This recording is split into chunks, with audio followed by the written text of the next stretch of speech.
Visitar los rincones del fuerte de San Juan de Ulúa, en Veracruz, es algo mágico, pero a la vez terrorífico. Es difícil imaginar que este lugar fue testigo de uno de los episodios más terribles de la historia de México. Al alojar en una terrible cárcel a los que fueron enviados, los precursores de la Revolución Mexicana, quienes se atrevieron a desafiar a la dictadura. Sin embargo, también tuvo como presos a políticos, presidentes, precursores de la independencia, a un afamado ladronzuelo que logró escapar hasta 2 veces, y a una mujer que desapareció misteriosamente con el poder de la magia negra. Yo soy Irving Durán y hoy, en el Diario de los Muertos, hablaremos del infierno de San Juan de Ulúa. Para este episodio, tengo el placer y el honor de estar con mi compañero y amigo David Castrejón. David, ¿cómo estás? Buenas noches, ¿qué tal? Pues sobra decir, ¿no? Un gusto como siempre. Bueno, y mira, el día de hoy tenemos un tema bastante interesante. ¿Por qué? Porque hablamos de una de las edificaciones más antiguas que datan de nuestra ciudad y puerto de Veracruz, San Juan de Ulúa. Que San Juan de Ulúa inició técnicamente como una aduana para transportar mercancía para la llegada del viejo continente a esta Nueva España. Sin embargo, con el tiempo, las funciones del fuerte, que no era un fuerte antes, que era solamente una isla, cambiaron rotundamente por la intervención de los piratas y posteriormente por las guerras. Entonces pasó de ser de un fuerte a una prisión oscura, una prisión tenebrosa. Y bueno, la historia de algunos de los sobrevivientes la podemos conocer gracias a los libros. Sin embargo, otros presos no corrieron con la misma suerte y murieron con la esperanza de la libertad. Yo sé que tú conoces el tema porque has ido a San Juan de Ulúa. Yo sé que lo has visitado en muchas ocasiones y es bueno saber por parte de alguien que conoce del tema la opinión personal de lo que es actualmente el fuerte, porque tenemos conocimiento que no tiene mucho tiempo que se reaperturó a pesar de las malas condiciones en las que se encontraba. ¿Tienes alguna visita últimamente que hayas realizado? Recientemente,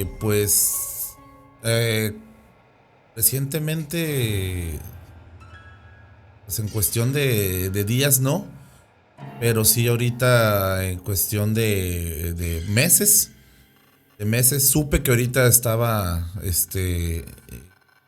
cerraron el acceso al público los domingos y había hubo por ahí una labor de, no sé si de reconstrucción o de mantenimiento, o a lo mejor fue meramente por logística, pero sí supe que por ahí estuvo los domingos, que obviamente el domingo había una buena concentración de personas.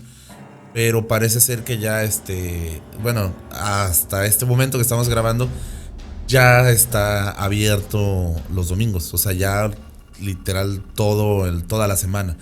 Entonces, no sé si ahí intervino el gobierno del estado o el INAH, no sé. Pero parece ser que ya se regresa a la actividad, pues en este caso dominical. Y de hecho, yo en diciembre del año pasado tuve un evento en Ciudad de México y tuve que viajar viernes.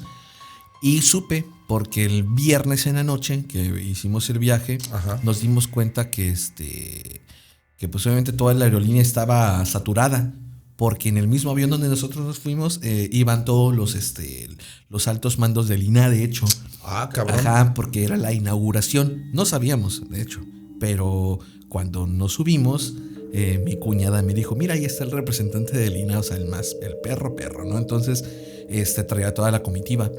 Y creo que sí fue el presidente a hacer la reinauguración o la reapertura de San Juan de Ulúa. Entonces, te lo comento eso porque sí, creo que hicieron algunas modificaciones, algo así, pero la verdad no nos hemos dado, yo no me he dado la tarea de ir en la actualidad.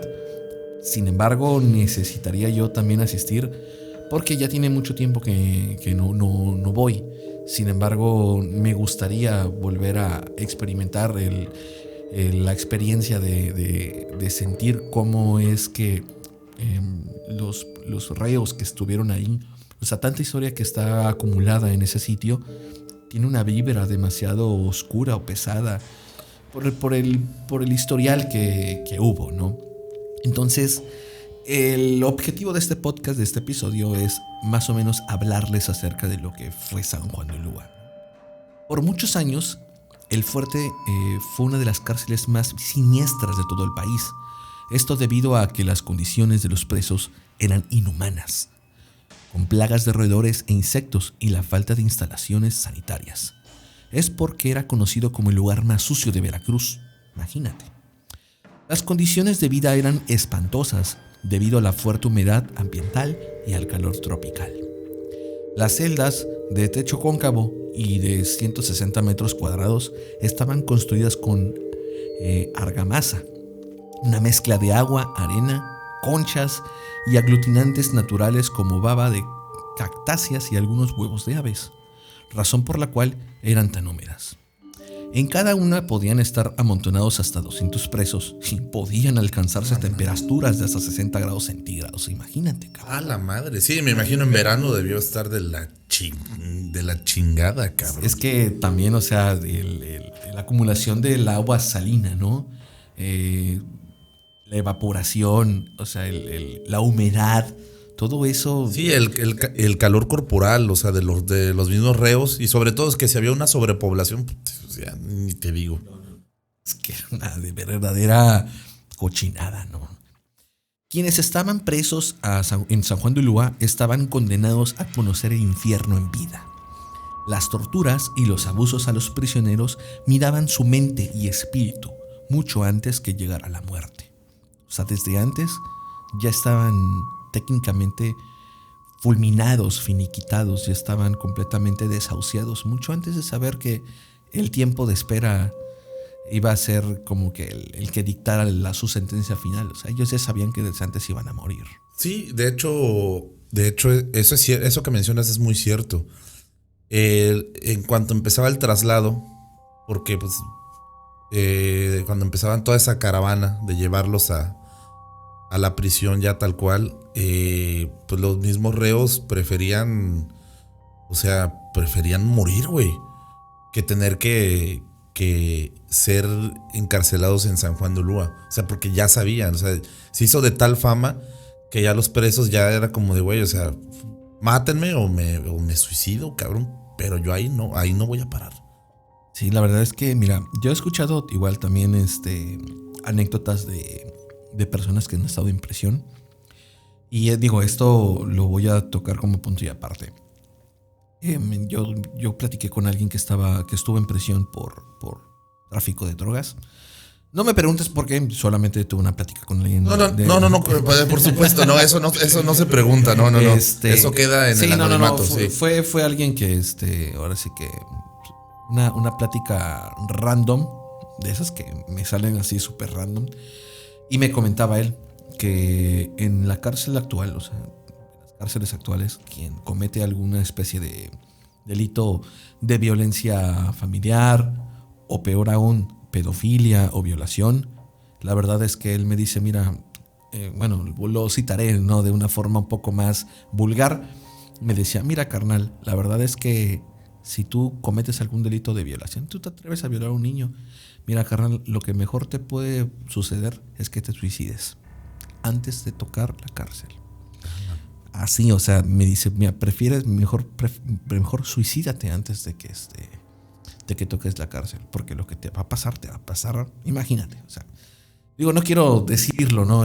Porque sí uso muchas palabras, muy, ¿cómo lo puedo decir? Fue muy explícito. Sí, muy explícito, muy explícito. Entonces, sí son palabras que sí, la verdad es que su madre. No, sí, que yo creo que no es necesario mencionarlas aquí, pero sí. Ya se imaginarán que... Así es. Entonces yo creo que también en San Juan de Ulúa era algo mucho peor, porque no había regulación, no había pues un control, porque imagínate, metían a más de 200 reos en una sola prisión, o sea, lo que entre ellos se hacían, cabrón. Sí, o sea, y luego tener la capacidad mental y física para poder aguantar Es imposible. Imagínate que en un espacio que está determinado para 10 personas, imagínate que metas 30. O sea, eso es, ¿cómo puedes vivir así? No puedes, simplemente. Sí. Mira, las torturas y los abusos a los prisioneros minaban su mente y su espíritu, bueno, como lo hemos comentado. El que no acababa desquiciado moría de malaria, tuberculosis y toda clase de enfermedades gastrointestinales.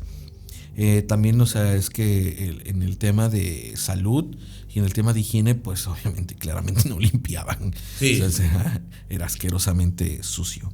Y de hecho, en los tours, en las visitas guiadas, precisamente te explican eso. De que ponle tú, las celdas se limpiaban, ¿qué te gusta? Domingo.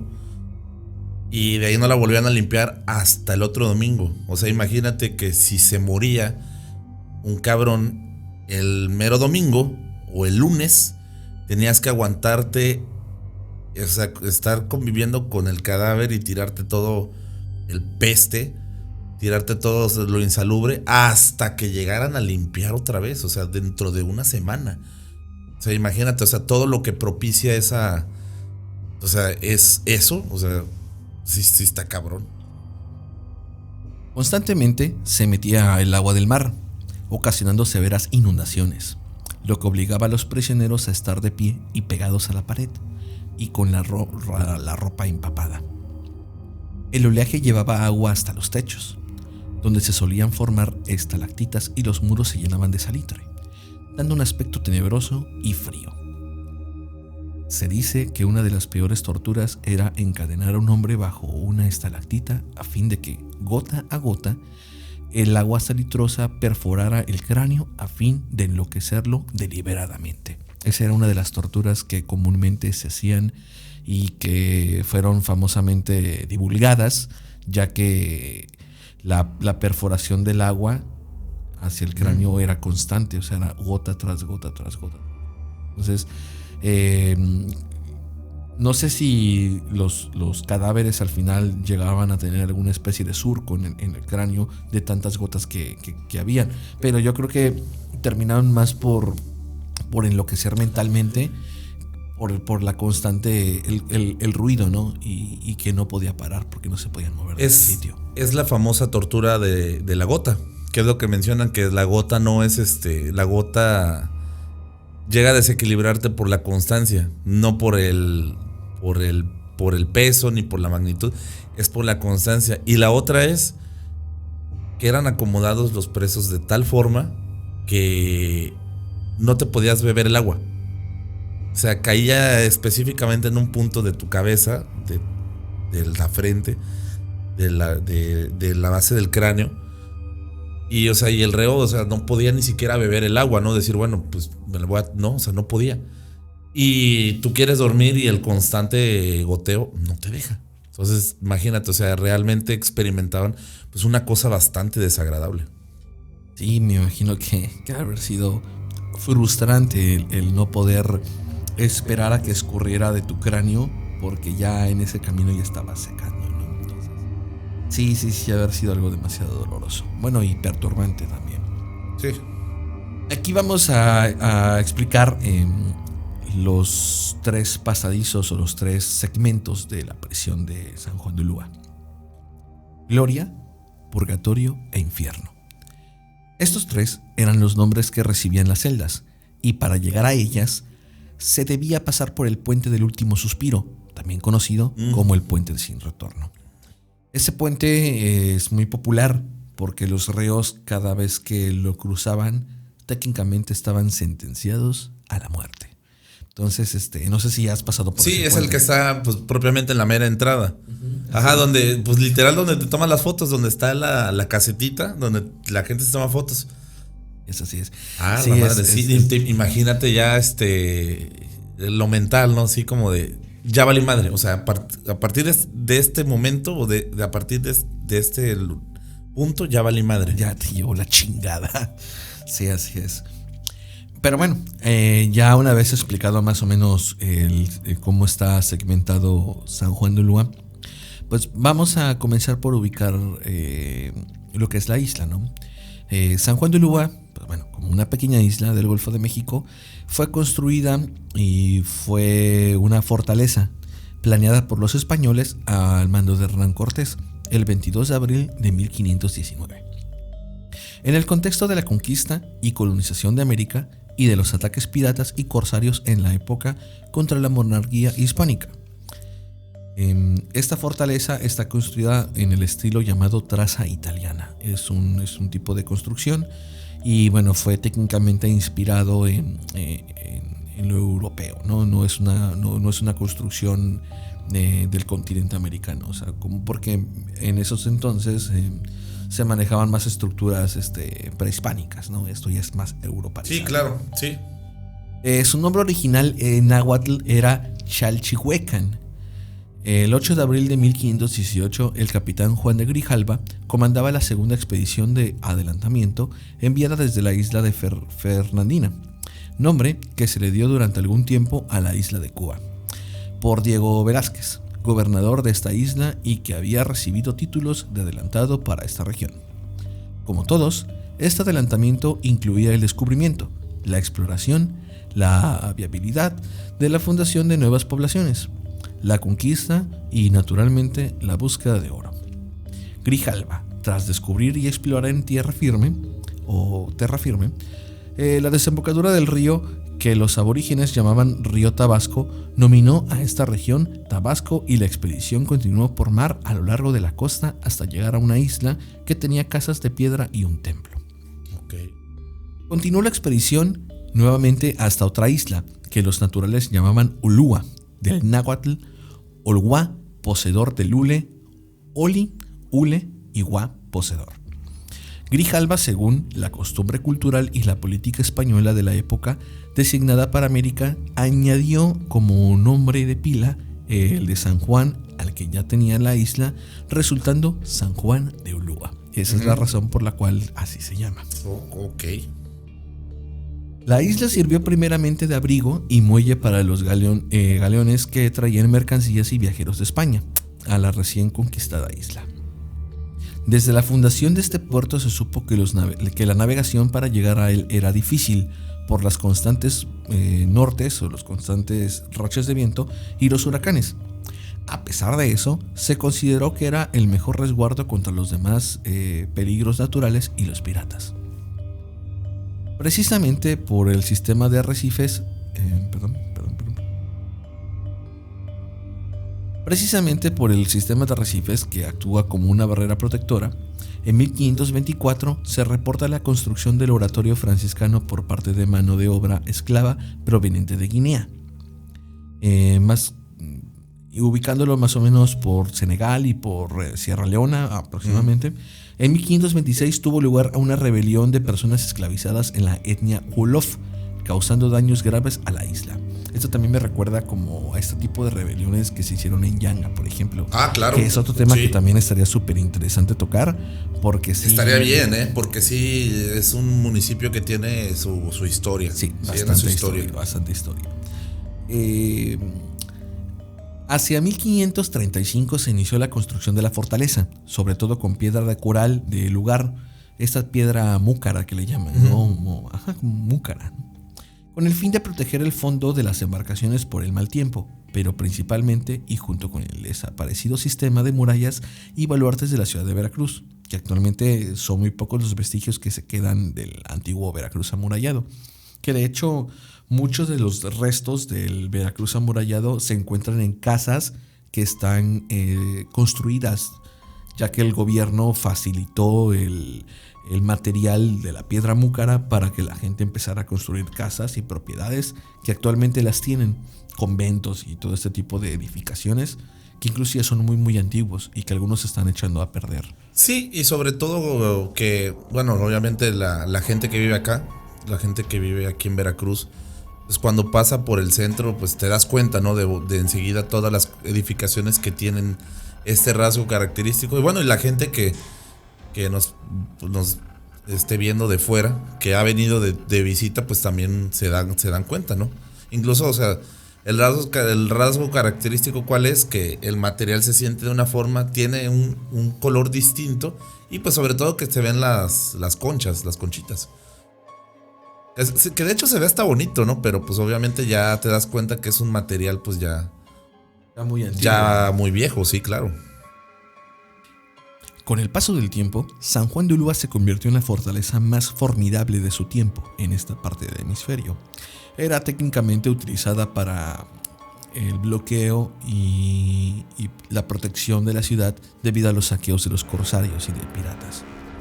El 23 de septiembre de 1568, sus muros fueron testigos de la batalla de San Juan de Ulúa, en la que una armada de escoltas, parte de la flota o armada española y las órdenes del general Francisco Luján, batió a una flotilla de piratas corsarios, bajo el mando de Francis Drake y John Hawkins, ambos piratas ingleses. Que de hecho John Hawkins luego recibió como que un alto mando al llegar a guerra. De hecho, está catalogado como un héroe. Entonces ese güey era técnicamente un corsario, era un filibustero, una especie de ratero. Sí. Pero pues en otros países era considerado alguien importante. Sí, de hecho, filibustero es un término muy sutil para decir de lacra. Una lacra, sí, claro. Una lacra que se dedica al pillaje. Al pillaje, exacto. San Juan de Ulúa se defendió bajo la soberanía de la nación mexicana y también se le dio otros usos diferentes al de su función original. Fue ocupada por el ejército francés de la Guerra de los Pasteles en el año de 1838 y por las tropas estadounidenses durante la invasión norteamericana, llevando a cabo hacia 1847. Durante distintos gobiernos, muchos políticos utilizaban la prisión para enviar a sus adversarios. De hecho, existe una larga lista. Los personajes, conocidos como Melchor Ocampo, Fray Servando Teresa de Mier, los hermanos Flores Magón, Agustín de Iturbide, Francisco Javier Clavijero y hasta Benito Juárez. Este último, en 1853, por órdenes de Santa Anna, Juárez fue apresado en las mazmorras húmedas e inundadas del castillo, como se le conocía a San Juan de Ulúa, donde permaneció durante 10 días incomunicado. Hay un texto que explica más o menos su estadía, donde explica, cito: al 12º día recibió la intimación de hacer su maleta y con un pasaporte para Europa. Fue conducido, enfermo, a bordo de un paquebote británico. Fuera del pasaporte, las autoridades no habían hecho ningún arreglo para su transporte y los pasajeros tuvieron que hacer una colecta para pagar su pasaje hasta el primer puerto en escala. Llegó hasta La Habana para que luego su familia le mandara dinero para su pasaje rumbo a Nueva Orleans. Hasta allá fue exiliado de Benito Juárez. O sea, como quien dice, dio la vuelta.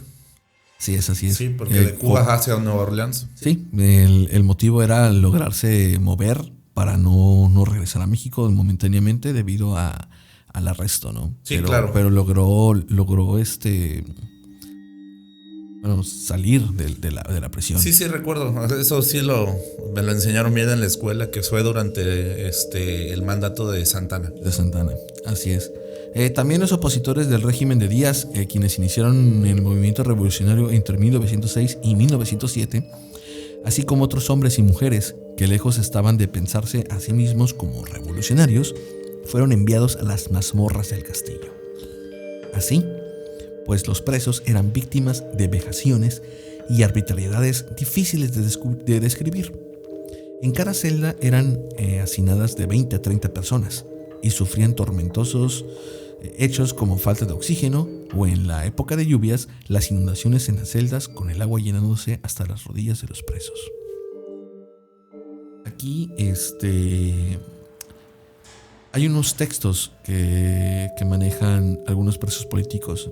Están los nombres de algunos presos y ellos escribían cartas, incluso después de la prisión ellos explicaban el tormento que recibían. Para no dejar de mencionar los trabajos forzados a los que eran sometidos y la falta de alimentación, se documentó que la comida provenía de las sobras de los restaurantes de Veracruz, la cual era servida a los presos en malas condiciones. Me imagino que era comida ya echada a perder y que, pues era la única alternativa. Comías... Eso y todavía el traslado de esa comida que ya no que ya no nadie la quería. Tal vez era comida que estaba en la basura y que, esto es comida para los estaba mal, muy Sobre mal. todo que no había, dudo mucho que hubiese un sistema de preservación de alimentos, obviamente Claro, no. claramente no.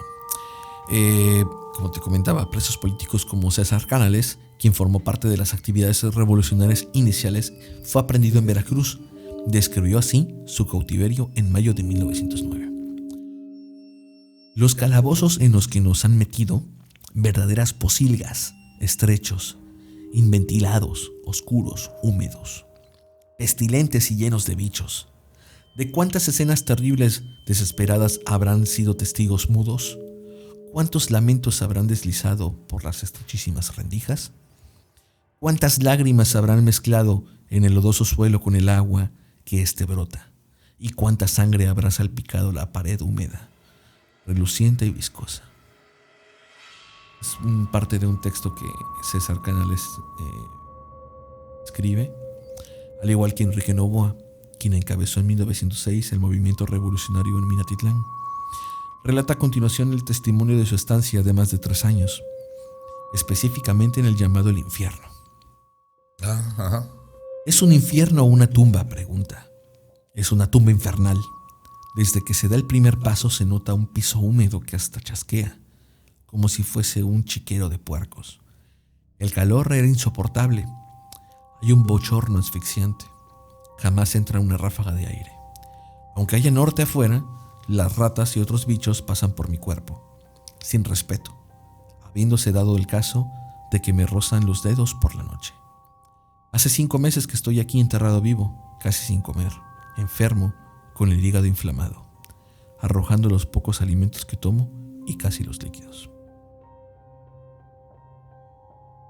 Cipriano Medina, participante del movimiento revolucionario en 1906, en Acayucan, describe su estancia en el castillo como salones inmundos, poblados de parásitos, oscuros y húmedos por las filtraciones del agua y de los mismos aljibes. Una vez inundaron en esta estación de lluvias, habiéndose llegado el agua un poco más arriba de la rodilla. Imagínense el lector del cuadro que formaban aquellos esqueletos andantes, semidesnudos, moviéndose como sombras chinescas en medio de aquella laguna limitada por los negros muros de nuestra prisión. San Juan de Ulúa también fue sede del Poder Ejecutivo Federal en 1915, cuando el entonces presidente Venustiano Carranza decidió utilizar el edificio como sede de su gobierno durante algunos días, firmando un decreto para que durante los siguientes 100 años ningún gobierno pudiera utilizar el fuerte de San Juan de Ulúa como prisión. Y es hasta ahí donde termina la prisión de San Juan de Ulúa. Actualmente, pues bueno, ya técnicamente es imposible que se vuelva a activar la prisión o el fuerte de San Juan de Ulúa como una prisión. Sí, como prisión ya no. Porque es completamente insalubre. Y esa estancia presidencial o estancia, por ejemplo, para poder o para gobierno es donde está precisamente el patio principal. Sí. Ahí, que es la edificación más moderna, más bonita. Exactamente, sí, ahí es donde Benito Juárez estuvo, o sea, hizo, bueno, no sé si escribió las leyes de reforma ahí. Fue ahí, de hecho fue ahí. Sí. Ahí eso es parte de la historia. Fue en otro teatro aquí mismo en Veracruz donde las promulgó, ¿no? Pero aquí empezó con, sí, exacto, o sea, ya para la referencia histórica, sí, fue ahí. Ok. Ahí mismo. 2 años más tarde, en 1917, la Constitución fue escrita en este lugar por Venustiano Carranza. La limpieza de la prisión fue el trabajo más prodigioso que la del mercado incluso, y necesitó el trabajo de infantes de la marina, marineros y prisioneros durante varias semanas. Las paredes y los pisos fueron raspados, se trataron con vapor, se lavaron con creolina y se enjuagaron con mangueras de alta presión. Las plagas de bichos fueron exterminadas con vapores de azufre. En total, los estadounidenses quemaron 1,200 libras de azufre. Cabrón. Sí, porque incluso hubo ahí como una intervención norteamericana donde llegaron y vieron las condiciones súper mal. Y fueron unos presos ahí que estuvieron norteamericanos que al final los sacaron y hubo esa intervención para poder hacer la limpia. Para la sanitización de... Sí, pero estuvo mal. Que tan sucia estaban las mazmorras más profundas de los presos que trabajaban allí, haciéndole las tareas más nocivas. Trabajaron por turnos para no tener náuseas por los olores. Cuando los agentes sanitarios quedaron finalmente satisfechos con las condiciones de la cárcel, las celdas fueron selladas. La fortaleza fue utilizada posteriormente como cuartel de los infantes de la marina y soldados. Después de eso ya no se volvió a utilizar San Juan de Ulúa como una prisión.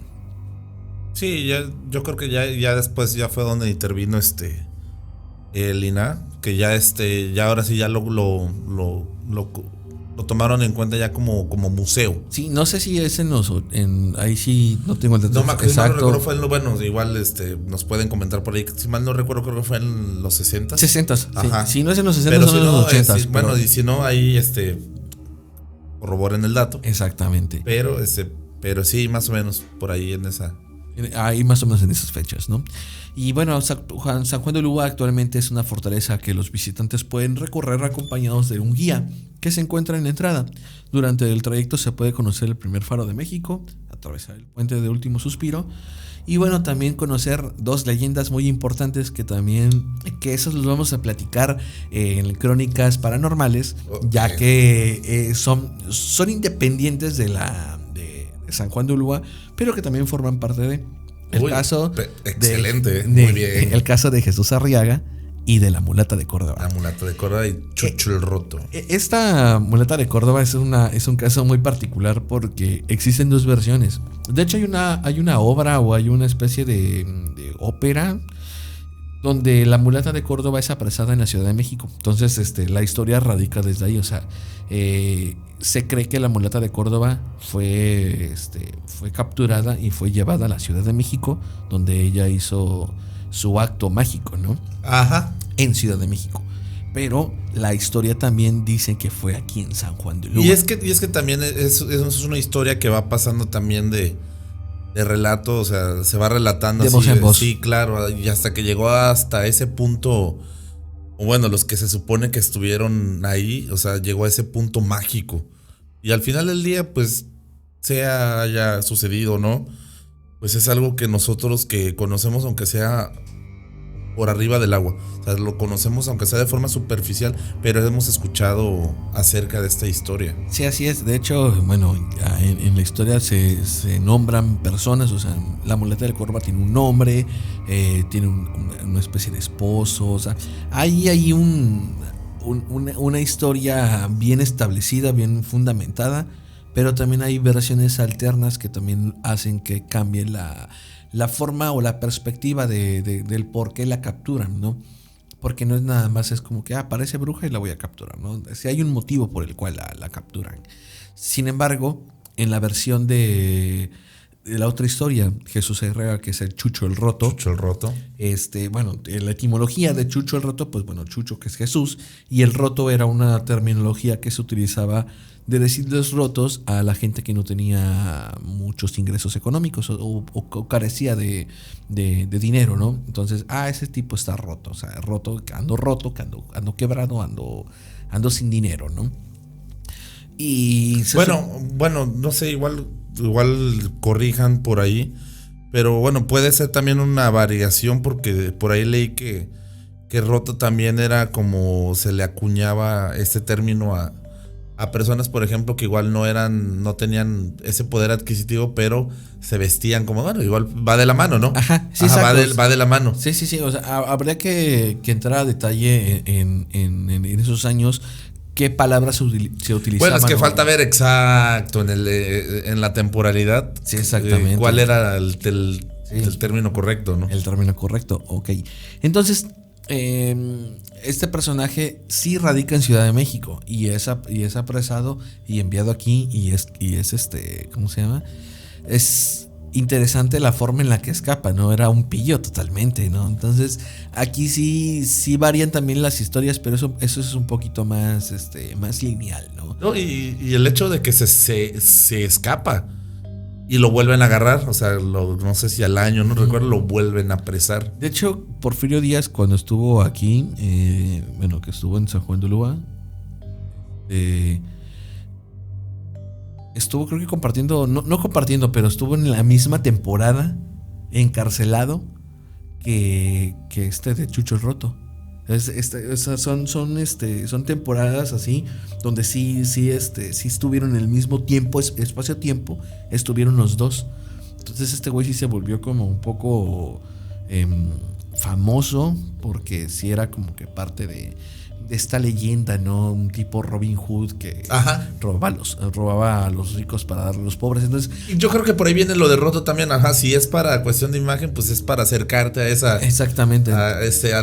Pues ahora sí que para acercarte a la sociedad que tiene, ¿no? O sea, esa parte que tiene el dinero, la plata. Así es. Mira, y para en este tema particularmente de San Juan de Ulúa, contaré la historia de Chucho Roto, la mulata de Córdoba, y también voy a platicar una experiencia que tuvo una persona en particular que tiene que ver con San Juan de Ulúa, y explican su visita por primera vez al fuerte, ¿no? Uh-huh. La vibra que se siente, una persona que sin sentir cosas paranormales sufrió un atentado paranormal. Pero eso ya lo voy a contar en Crónicas Paranormales, que salen todos los viernes a partir de las 9 de la noche y lo pueden empezar a ver. Ya estos episodios van a ser constantes. Recomendable, por cierto. Sí, está muy bueno. Está muy bueno. Porque son relatos cortos, pero son hechos reales, hechos concretos que tienen a la ciudad envuelta en ese misticismo que no termina de eliminarse, ¿no? Este misticismo, esta magia que el puerto maneja, tanto para lo bueno, para lo malo. Y no tanto el puerto, sino el estado completo. Sí, el estado completo. Yo sé que ahora sí que en todos los estados y ciudades del país se cuecen habas, pero Veracruz sí se pinta muy... O sea, y no hablo ni de Veracruz Puerto. Veracruz Estado se pinta solito. Pinta solo, cabrón. Sí. Ahora sí que me atrevo a decir que hay historias desde Naranjos hasta las Chuapas, hay historias. Hay historias, así es. Y así que no quiero ponerme a competencia con nadie, pero la verdad es que nuestro estado es único. La verdad es que hay de todo. De todo, pero de todo. En eso estoy de acuerdo. Así es. Y bueno, ya para concluir, los invito a que si quieren conocer más historias y leyendas que envuelven al estado de Veracruz, no duden en suscribirse a nuestro canal de YouTube. Síganos en nuestra página de Facebook e Instagram. Y pues bueno, también pueden escucharlo por Spotify, pueden escucharlo por Google Podcast y por Amazon Music. Aquí abajo en la descripción les vamos a dejar pues todos los links para que puedan entrar, ya que pues con su ayuda podemos hacer que este podcast crezca y pues conocernos pues más a detalle para que así lleguemos a más personas, ¿no? Igual también nos pueden escribir en Gmail, que es el Día de los Muertos podcast @gmail.com, y pueden mandarnos las historias, pueden mandarnos lo que ustedes quieran. Incluso en YouTube, en la parte de los comentarios, háganos saber también y procuraremos estar ahí al pendiente de la respuesta. Y yo quisiera agregar algo también, que independientemente, no sé si todavía los domingos sigan con de que es acceso libre. Yo le quiero decir a la gente que nos escucha, tanto los que no conocen de aquí de la ciudad, que no han tenido la oportunidad de ir, y las personas que nos escuchan de otros lados que tampoco han tenido la oportunidad de ir a los fuertes, porque igual Veracruz sí conocen, pero esa parte no. Que contraten esa parte de la visita guiada. La verdad que los guías que maneja el recinto son guías experimentados, es gente que sabe y sobre todo que conocen la historia. Entonces, si van, no duden en contratar ese servicio, vale la pena, no es caro y es bastante accesible y sobre todo pues que se tomen muchas fotos, porque realmente para las fotos y para todos, o sea, es una edificación muy bonita, o sea, tendrá lo suyo, sí, estará húmedo por partes y algunas zonas se ven luego medio tétricas, pero realmente como estructura es muy bonito y pues ahora sí que es un recorrido que se disfruta bastante, porque está lleno de historia, como dices tú, de misticismo. Así es, así es. Y bueno, ya para concluir, pues ya hemos tenido un avance importante, un poco más de lo que yo consideraba. La verdad es que estoy muy muy contento de que las pocas o muchas personas que preguntan por el podcast, que preguntan por las crónicas, yo sé que tal vez quieran un poco más de miedo, pero esto va poco a poco. Poco a poco, sí. La verdad es que queremos tocar temas que enorgullezcan al Estado. Sin embargo, el plato fuerte se va a servir en el momento más indicado. La verdad es que sí hay temas importantes, sí hay temas que debemos, porque tenemos todo el tiempo del mundo para abordarlos. La verdad es que hay un sinfín de historias que hasta que nosotros ni siquiera tenemos la imaginación para pensar el tipo de historias que hay aquí en el puerto. Y también los queremos invitar formalmente a que nos escriban. La verdad, tenemos muchas ideas, tenemos muchos pendientes que queremos hacer, pero digo, todo es poco a poco, todo es con calma. Sin embargo, queremos hacer la invitación también a que si quieren ser parte de la comunidad de los muertos, vamos a tener un montón de dinámicas, vamos a tener un montón de, no retos, pero sí experiencias que queremos compartir con todos ustedes. Y quien quiera ser parte de la comunidad de los muertos, voy a empezarlos a invitar para que hagamos reuniones, para hacer igual exploraciones, para hacer reuniones, pláticas, todo acerca de la historia de Veracruz. El siguiente episodio, quiero hacer un adelanto para que quede como evidencia. Vamos a hablar de la persecución en general, la persecución del gobierno a la iglesia en Veracruz. Bueno, en México hubo una persecución religiosa. Haz de cuenta que el Hitler mexicano persiguiendo a los judíos, pero aquí fue a los religiosos, a los católicos. Y eso es parte de la historia que luego uno omite o no sabe. De hecho, yo no lo sabía hasta que me puse a leer con lujo de detalle y descubrí muchísimas cosas que involucran incluso a un gobernador del estado, a sacerdotes que sabía el nombre, pero no sabía la importancia que tuvieron en el trasfondo histórico, e incluso un asesinato de un sacerdote en plena luz del día. Entonces, vaya, y era normalizado al 100%, era legal. Ya sé para dónde va esto y sí, es un tema bastante interesante. Y que involucró a todo México, pero en Veracruz la verdad es que se vivió una persecución bastante horrible. Y bueno, ya eso sería todo por parte del Día de los Muertos. Y bueno, recuerden que cada domingo a las 7 de la noche es un episodio nuevo, y en Crónicas Paranormales los viernes a las 9 de la noche. Los viernes. Ya de mi parte pues me despido. Yo soy Irving Durán. Yo David Castrejón. Y nos estamos viendo la próxima semana. Un abrazo y cuídense. Bye.